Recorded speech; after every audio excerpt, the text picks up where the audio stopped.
Social media का दौर है, व्हाट्सएप की दुनिया में, और बाज़ाब्ता फेसबुक पर ऐसे मौलवियों की कितनी तकरीरें और उनके फरमुदात मौजूद हैं जो हजरत अबू बकर की शान में गुस्ताखी, हजरत अमीर मुआविया की शान में गुस्ताखी, ढोल बजाना जायज है। ऐसे भी पीर फटीचर निकले हैं दुनिया में, वो ढोल बजाने को भी जायज करने लगे। तो आम आदमी तो ये सोचेगा यार यही पीर साहब ठीक है, मुरीद होता कि ढोलिया बजाने लगा, यही है ना।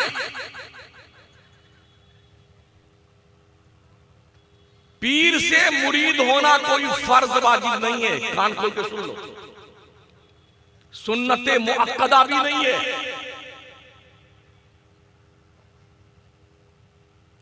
अगर मुरीद होते हो, मैं खुद भी मुरीद हूं, हराम भी नहीं, नाजायज भी नहीं है। बैअत होना इस माना कर के पीर हमारे दिल को साफ करे, दिल को, जेब को नहीं।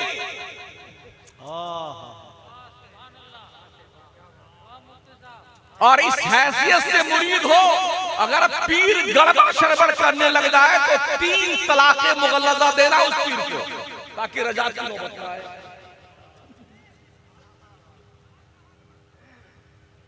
अभी मैं पंडवा शरीफ के पास एक जगह तकरीर करने गया, 20 दिन पहले की बात। 3 पीरों ने एक गांव में, सुन्नियों के गांव में 3 ग्रुप बना रखे।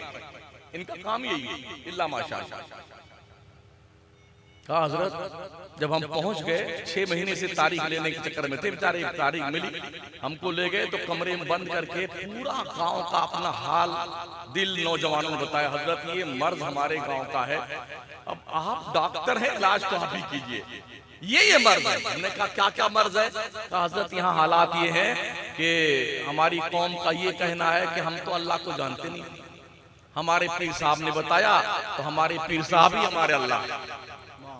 ये मैं सुन्नियों की बात कर रहा हूँ, सुन्नियों की। तो जब हम ये बोलते हैं ना तो हमारा सुन्नी मौलवी अरे तो सुलाखुदी की बात कर रहा है।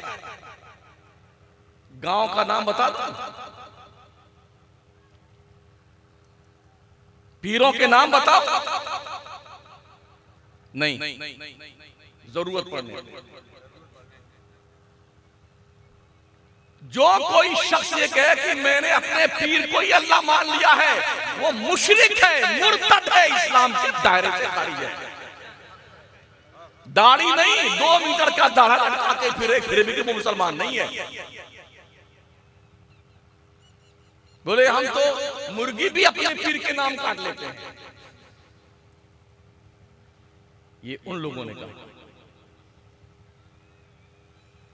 बोले हम लोग मना करते हैं तो पीर साहब कहते हैं हम गुंडा लगा के मरवा देंगे तुमको। ये काम भी लोग करते हैं, बड़े मवाली पाल के रखते हैं अक्सर पीर, ताकि कोई अगर हमारे खिलाफ, मतलब हमारे गुंडागर्दी के खिलाफ, हमारी बदमाशियों के खिलाफ कोई आवाज उठाए, आम आदमी या कोई मौलवी, तो उस बैक साइड से उसका मामला सफाया कर दिया जाए, न रहे बांस न बजे बांसुरी, और हमारी गुंडागर्दी चलती है।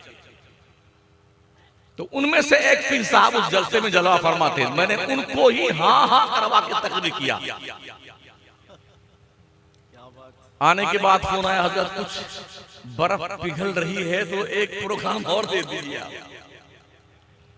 यानी कि जब जोश चर्राया ना तो 28 लाख रुपया चंदा किया कौम ने, और पीर साहब को वो नई वाली स्कॉर्पियो खरीद के दिया।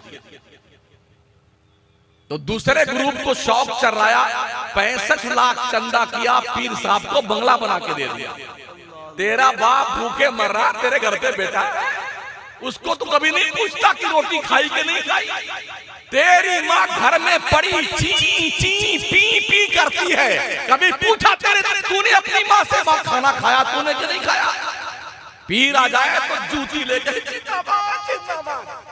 और सुन बंदे, माँ बाप का हुक्म मनसूस मिन अल्लाह, मनसूस मिन रसूल है।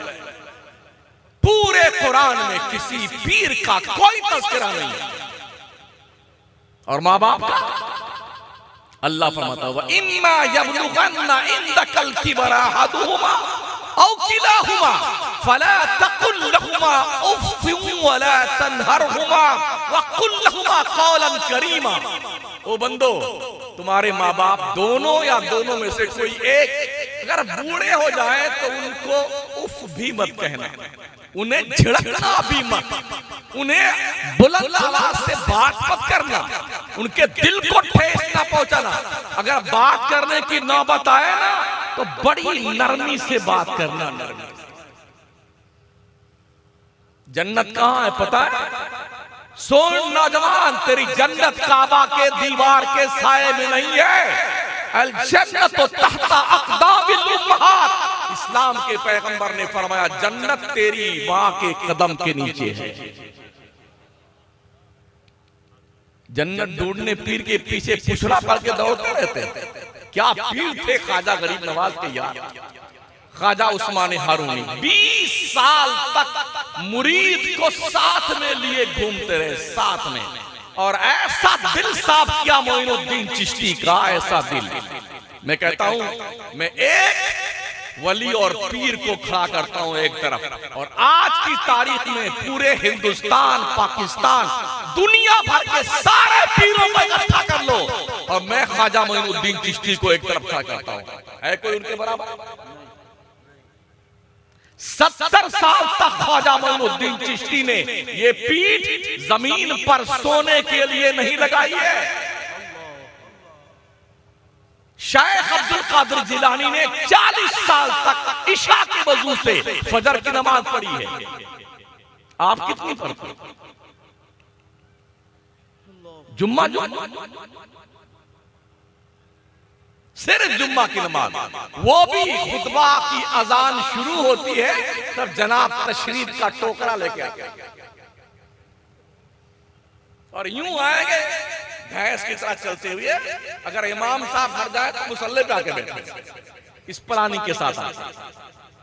ओ मस्जिदों में टांगे फैला के कूद के आगे जाने वालों, अल्लाह के नबी ने फरमाया है जो मस्जिदों में सफ़े फैलाता हुआ आगे जाता है जहन्नम में जाने के लिए पुल बनाता है।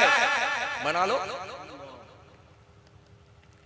नमाज नहीं सीखेंगे किसी इमाम के पास आकर के, किसी मौलाना से दीन नहीं सीखेंगे, तौहीन हो जाएगी।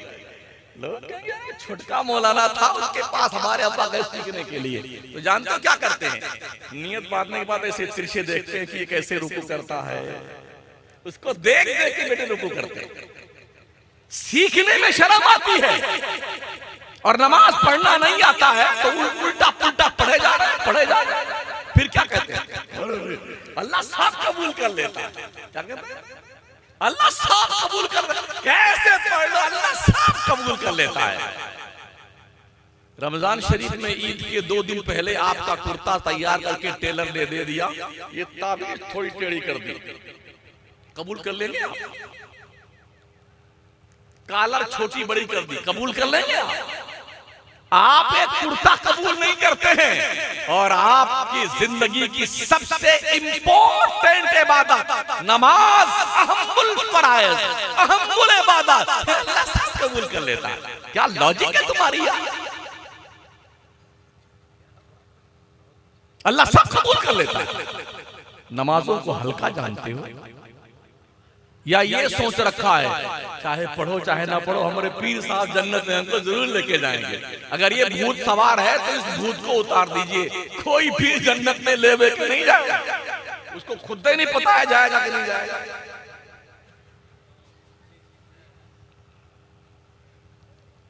हजरत उमर से बड़ा कोई पीर हो सकता है? फरमाते हैं हजरत उमर फारूक आजम, ये वो उमर है जिनकी शान में कुरान की आयतें उतरी। ये वो उमर है जिनकी बेटी ज़ौज-ए मुस्तफ़ा बनी है, उम्महातुल मोमिनीन में उनका शुमार होता है। ये वो उमर है कि मुस्तफ़ा करीम फरमाते, उमर तू जिस रास्ते से जाता है तुझे देख करके शैतान डर के मारे रास्ता बदल देता है। ये वो उमर है जिनकी शान में आका फरमाए, लौ काना बादी नबिय्या लकाना उमर इब्नुल खत्ताब। अगर मेरे बाद कोई नबी आना पॉसिबल होता, उमर इस शान का मालिक है कि नबी बन के आता। वो उमर क्या कहते हैं, अगर अल्लाह ने हश्र के मैदान में अदल के तराजू पे तौला ना तो कोई जन्नत में नहीं जाता, कोई जन्नत में नहीं जाता। अल्लाह के परखने पे कौन पूरा उतर सकता है? और फरमाते हैं अगर अल्लाह ने फजल से काम लिया तो हर कोई बख्शा जाएगा। उठाइए कुरान मुकद्दस, हम समझते हैं पैदा हुए, खेले कूदे, गुल्ली डंडा खेला, कबड्डी बेजल्ला खेला, खेत में जोताई करी, इसकी मेड़ जोत लिया, उसका गन्ना तोड़ के खा गए, उसका जो है चना मटर खा गए, उसके खेत में घुस करके कब्जा कर लिया, नाली उसकी तोड़ डाली। कब तक महोदय जी, कब तक? पता है, एक है हुकूकुल इबाद और एक है हुकूकुल्लाह। अल्लाह का हक नमाज, रोजा, ज़कात, हज, क़यामत पर ईमान लाना, आखिरी दिन पर ईमान लाना, हश्र पे ईमान लाना, नश्र पे ईमान लाना, जन्नत व दोज़ख पे ईमान लाना, नबियों पे, रसूलों पे, किताबों पे, फरिश्तों पे ईमान लाना, ये अल्लाह का हक है। और एक है बंदों का हक, इसका चोरी कर लिया, उसको गाली दे दिया, उसको थप्पड़ मार दिया, उसके खेत पे कब्जा कर लिया, उसका गन्ना तोड़ के चूस गए वगैरह, ये बंदों का हकूक है। पता है इसके हुक्म क्या है? अल्लाह का हक जो है, अल्लाह चाहे तो माफ कर दे और चाहे तो हिसाब ले। बंदों का हक अल्लाह भी माफ नहीं करता है। अगर आपने किसी को सताया है, किसी का पैसा दबा लिया है, किसी को गाली दी है, किसी को जुल्मन नाहक मारा है, आपने किसी के खेती बाड़ी का सत्यानाश किया है, किसी की बेईमानी करी है, आवारा गर्दी करी है, ये उस वक्त तक माफ नहीं होगा जब तक जिसका हक है वो बंदा तुम्हें माफ न कर दे। क्या लगता है आपको? हंसी नहीं आ रही? मुझे लतीफा सुनाना नहीं आता। उस कौम को क्या लतीफा सुनाया जाए जिस कौम की बहू बेटियां भाग के गैरों से शादियां कर रही हैं? उस कौम को लतीफा सुना करके हंसाया जाए जिस कौम के पास नौकरी के नाम पे एक ढेला नहीं। उस कौम को लतीफा सुनाकर हंसाया जाए जिस कौम का हाल यह है कहां कब उसकी इज्जत आबरू दुकान मकान लूट ली जाए कुछ पता नहीं है। उस कौम को लतीफा सुनाकर हंसाया जाए जिस कौम के पास 2 वक्त की रोटी का इंतजाम नहीं है, और इसी पे आप खुश रहते हैं। यार वो मौलाना इतना हंसा के गया, कसम खुदा की पेट फूल के हंसते हंसते। ये कोई तकरीर है? अगर पेट फुलाने का शौक है तो टायर पंचर बनाने वाले की दुकान पे चले जाइए और पंप लगा करके पेट फुला लीजिए।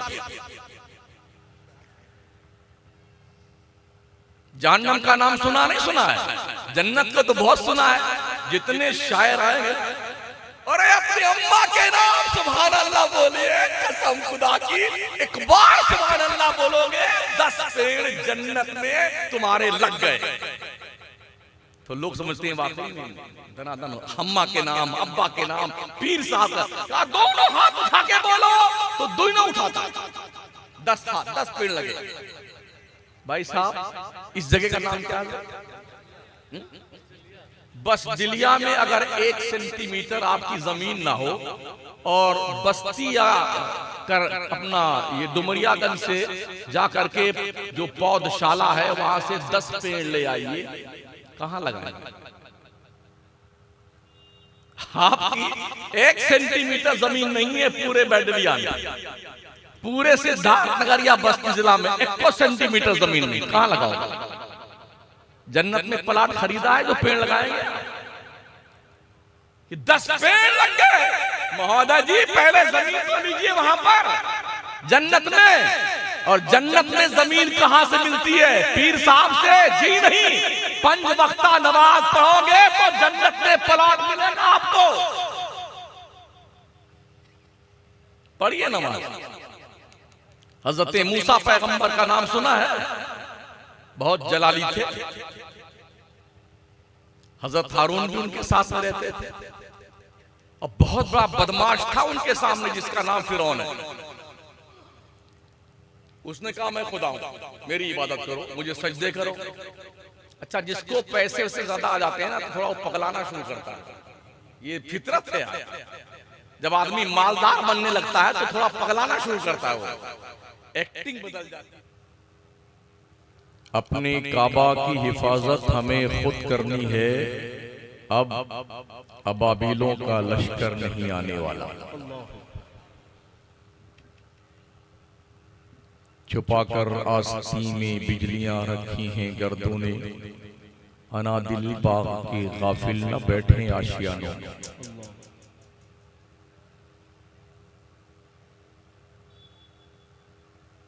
वो कौम जिसने दुनिया के नक्शे पे दुनिया की जानवर फितरत इंसानों को इंसानी जिंदगी से रोशनास कराया, आज की तारीख में वो कौम खुद ही दूसरों के चौखट पर कशकोले गदाई लेके भीख मांगती हुई दिखाई पड़ रही है। वो मुसलमान जिसने यूरोप से लेकर के पूरी दुनिया में इल्म की रोशनी फैलाई और जंगली जानवरों जैसी जिंदगी जीने वाली कौमों को शऊर व आगही से रोशनास कराया, आज वो कौम खुद ही जंगली जिंदगी जीने के डगर पे चल निकली है। कश्मीर से लेकर कन्याकुमारी तक साल हा साल हमारे जलसे इतने ज्यादा होते हैं, हमारी समझ में अब तक ये नहीं आया है आखिर ये जलसा जिसमें हमारे उलमा खिताब करते हैं, जैसे ये मजमा यहाँ आया है ऐसे ये मस्जिद में क्यों तशरीफ नहीं लाता?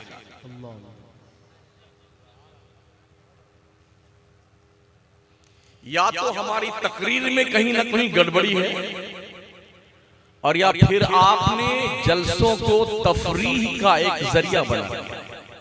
दो में से एक है। मुझे चीखना चिल्लाना नहीं आता है, मैं हालात पर गुफ्तगू करता हूँ, करंट इश्यूज पे गुफ्तगू करता हूँ। जिस मर्ज का मरीज होता है उसी का इलाज करता हूँ। शुगर के पेशेंट को थम्स अप पिलाने की मेरी आदत नहीं है,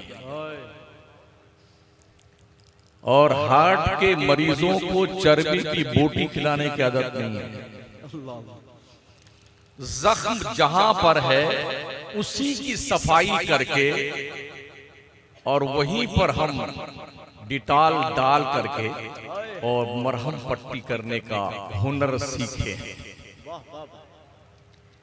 शायद यही वजह है कि मुल्की पैमाने पे हमारे बहुत सारे खतीब हमारे पहुंचने से पहले उनकी पेशानियां अर्क आलूद हो जाती हैं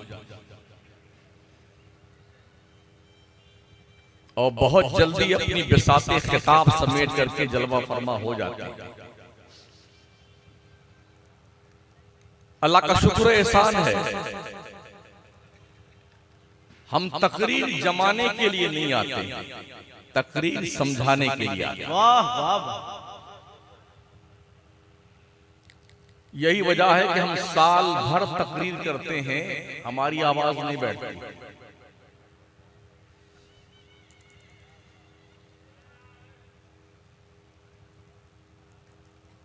हमें अपनी कौम को कुछ पैगाम देना होता है। अल्लाह इरशाद फरमाता है, इंसुरकुमुल्लाहु फला गालिब लकुम, अगर अल्लाह तुम्हारी मदद करे तो तुम पर कोई गालिब नहीं आ सकता है।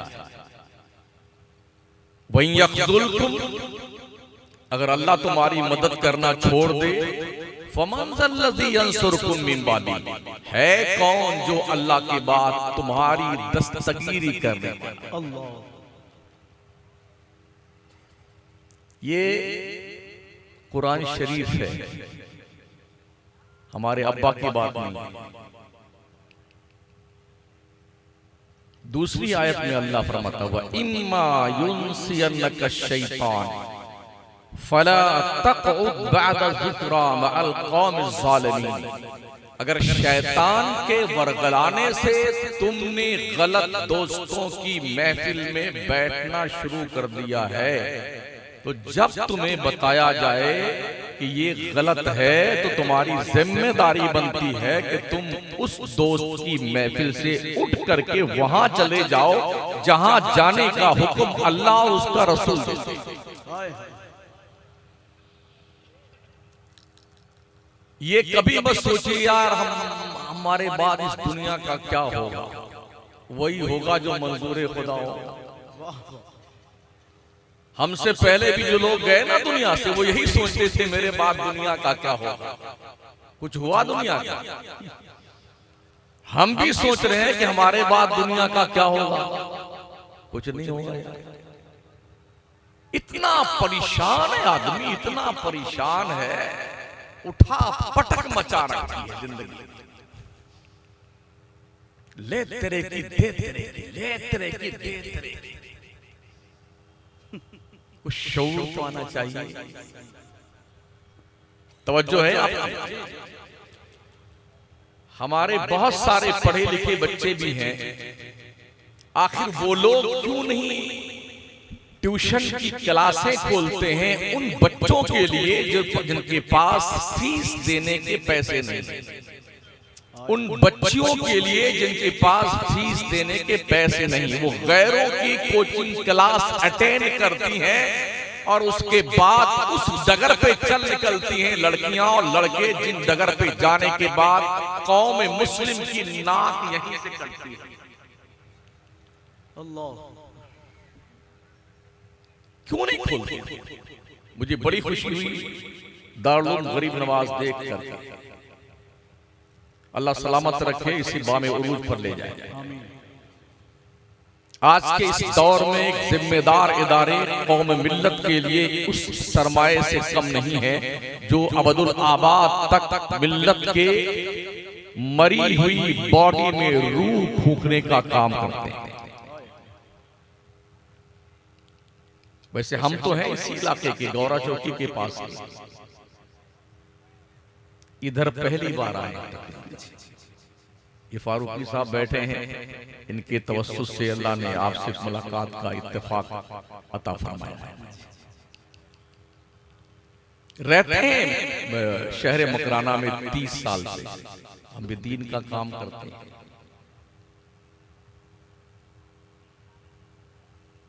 गुज़िश्ता 50 सालों से मैं जलसे सुन रहा हूं और सुना रहा हूं 40 साल से, मगर हमारे अफराद जो स्टेज की जीनत बनते हैं बहैसियत खतीब, उनका एक ही काम है, जो उन्हें तकरीर याद है वो सुना के जाना है। आपके पल्ले पड़े चाहे आप चूल्हे भाड़ में। किसी को बुरी लगे तो लगती रहे, अगले साल मत बुलाना। अल्लाह, मुझे शौक भी नहीं इसका।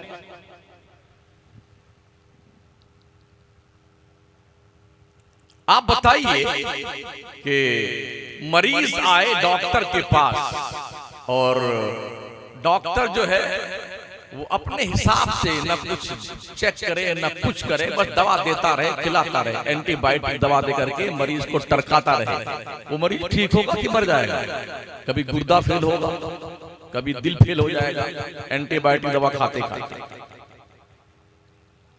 ये बुजुर्ग लोग क्या करते थे, अल्लाह वाले जिनके उर्स मनाए जाते हैं ना, ये क्या करते थे? क्या इन्होंने कोई जलसा किया? ख्वाजा गरीब नवाज ने 90 लाख कुफ्फारो मुश्रिकीन को कलमा पढ़ाया। क्या कोई जलसा किया? कोई एक रेफरेंस मुझे दे दे। ये ऐसे ही स्टेज लगाया गया हो और कुमकुमे और ये हाइड्रोजन की बल्ब और ये ट्यूब लाइट लगाई गई हो, ये फर्रियां सजाई गई हो, कुमकुमे लगाए गए हो और झूमर लगा, कभी एक भी रेफरेंस कोई देख सकता? मखदूम अशरफ जहांगीर समनानी ने कोई जलसा किया था? शेख अलाउल हक पंडवी ने कोई जलसा किया था? सरकार गौसे पाक ने कोई जलसा किया था? जी नहीं।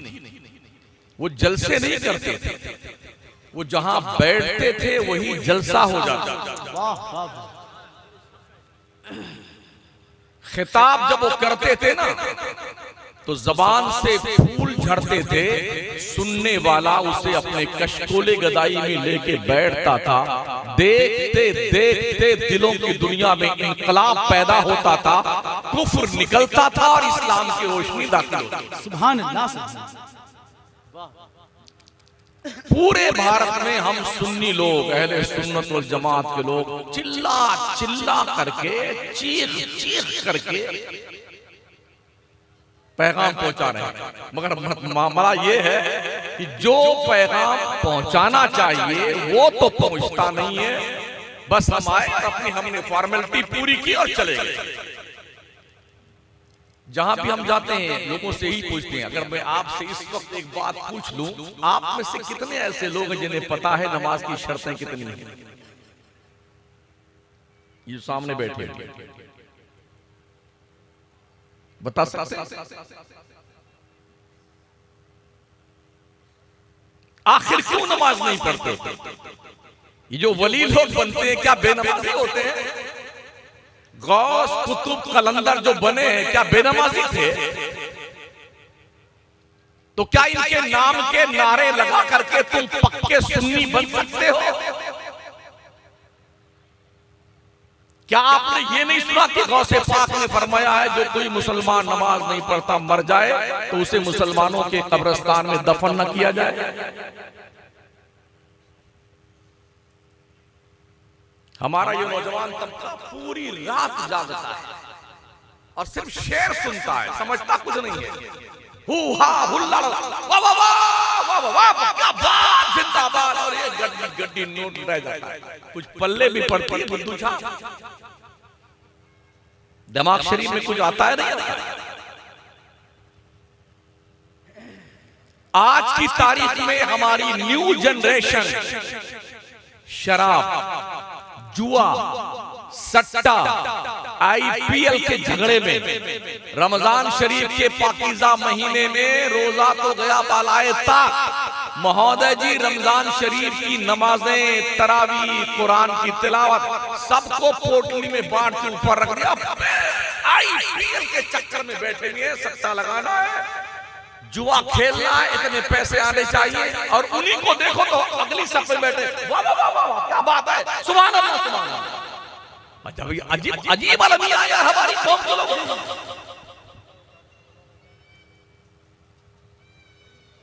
अल्लाह फरमाता है ला इलाहा इल्ला अना फअबुदनी व अक़िमिस सलाता लिज़िक्री। ओ लोगो, अल्लाह के सिवा कोई माबूद नहीं है, तो अल्लाह को याद करने के लिए नमाज कायम कीजिए। नमाज कितनी पढ़ी आपने? हम भी अल्हम्दुलिल्लाह नमाज पढ़ाते भी हैं, पढ़ते भी हैं, और पूरे हिंदुस्तान में जाते हैं। अफसोस के साथ मैं अर्ज करता हूं, हम सुन्नियों के यहाँ मस्जिदों में नमाजी आप उंगली पे गिन लीजिए, 5 आदमी, 6 आदमी, 7 आदमी। 2-1 बुढ़े जो मरने करीब पहुंच चुके होते हैं वो पहुंच जाते हैं, 2-4 बच्चे खेलने के लिए पहुंच जाते हैं, पूरा मोहल्ला मुसलमान होता है। अरे कुछ तो शर्म खाओ, अल्लाह की नेमतें खाने वाले, नमक हरामी करने वालों, क्या जवाब दोगे मरने के बाद? अल्लाह लोग शमसुद्दीन तो बहुत सख्त बोलते हो, आखिर कब तक मुलम्माबाजी की जाए? कब तक चमचागिरी करके आपको समझाया जाए भाई साहब मान जाइए, अरे हजरत मान जाइए, सेठ साहब मान जाइए? कब तक?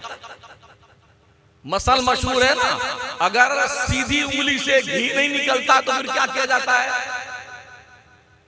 तो अभी सिर्फ मैं ही ये काम कर रहा हूं, 10-5 मौलाना और हो जाए ना तो इंशाल्लाह हम अकल ठिकाने लगा देंगे।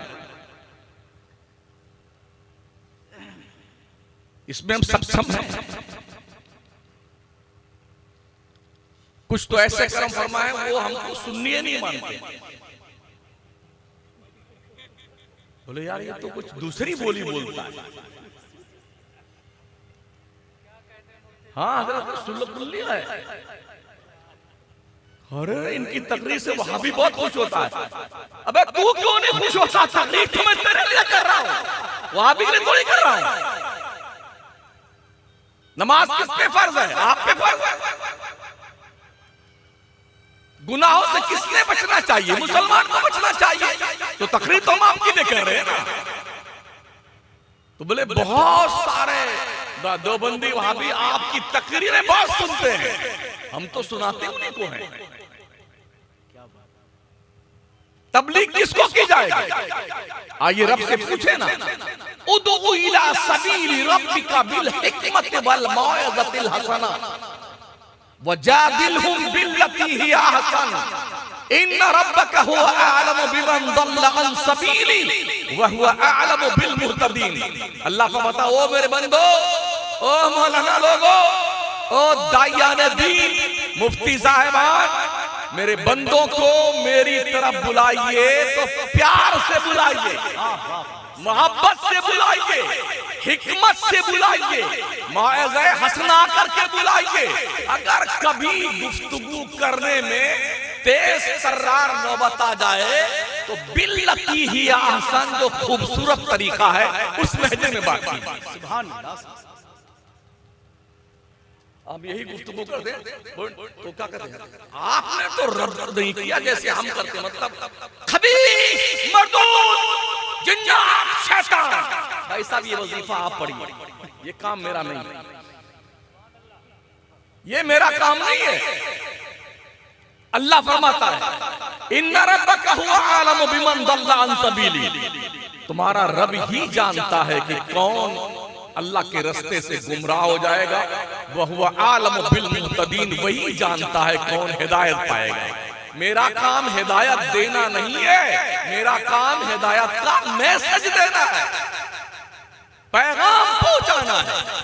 और यही पैगाम पहुंचाने की जिम्मेदारी नबियों की थी। या अय्युहर रसूल बल्लिग मा उनज़िला इलैका मिन रब्बिक, ए रसूल किरदार, तेरे रब की तरफ से जो ड्यूटी तेरी दी गई है, अपने रब का पैगाम बंदों तक पहुंचा दे।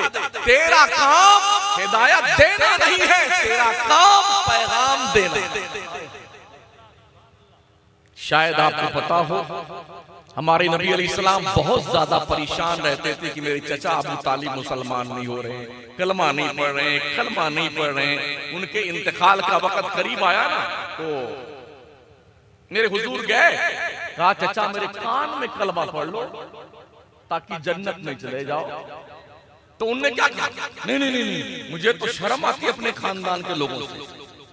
इंतकाल हो गया, 1400 साल का जमाना गुजर गया, अबू तालिब को इंतकाल किए हुए हैं। अब कुछ मौलवी और कुछ सैयद लोग इस झगड़े में फंसे हुए हैं कि अबू तालिब को मुसलमान बनाया। 1400 साल गुजरने के बाद अब उनको मुसलमान बनाने की फिक्र क्यों की? जबकि अल्लाह ने कुरान में आयत तारी, इन्नका ला तहदी मन अहबब्ता, ए मुस्तफा जिसे तू चाहता है उसे हिदायत मिल जाए। ना ना ना, हिदायत तो अल्लाह देता। कुरान उठाइए ना, हुजूर बहुत चाहते थे अबू तालिब मुसलमान हो, नहीं हुए। बाप के बारे में बेटा ज्यादा जानता है या हम ज्यादा जानते हैं? 1400 साल के बाद हम पैदा हुए हैं, अब यहाँ लेक्चर झाड़ रहे हैं बेटे बैठ करके। नहीं नहीं, अबू तालिब मुसलमान, अभी वो चल रहा है साहब। नहीं, हजरत अली का पहला नंबर है, अबू बकर सिद्दीक, उमर फारूक, उस्मान गनी, ये नहीं, पहला नंबर अली का। सबसे फजीलत ज्यादा अली की है। क्या साबित करना चाहते हैं? आज की तारीख में गुज़िश्ता 10 साल के अंदर ये हिमाकतों के शोले जवाला हमारे मुआशरे में प्रवेश कर चुके हैं। मेंबरों और मेहराब से ये खिताबात दिए जा रहे हैं, सुनाए जा रहे हैं। जो आदमी अपना झगड़ा नहीं सुलटा पाता है, वो 1400 साल पहले का मैटर लेके बैठा हुआ। शर्म नहीं आती है?